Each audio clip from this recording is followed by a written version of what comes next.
गईनी भात न खइनी तोरा फेरा में रात बितइनी जब तो गईनी भात न खइनी एही लाइक तू बदले बा। अच्छा तो हंस ले रिया फिल्म्स रिकॉर्डिंग स्टूडियो दिल्ली।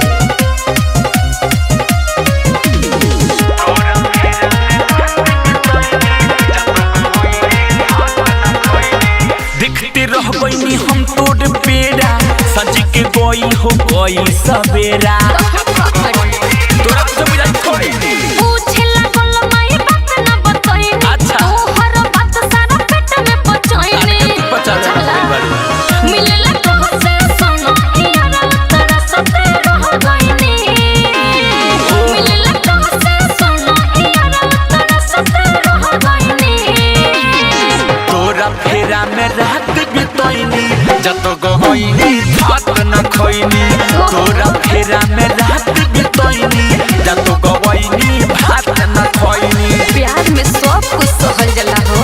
हां तो बर्दाश्त होई भर होई म्यूजिक बाय विकेश भोजपुरिया। देखी के मैं को तोहर कटत रही घीरी हरत रह गईनी ओइलू ना भीरी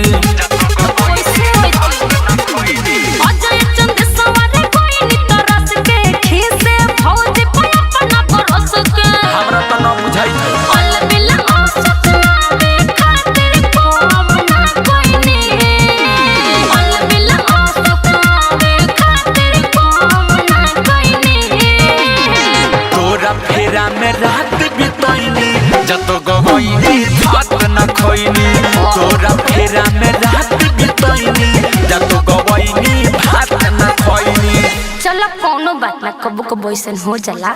चल ठीक है कहलू हमरो बाबू ओने चिचियाते रहल।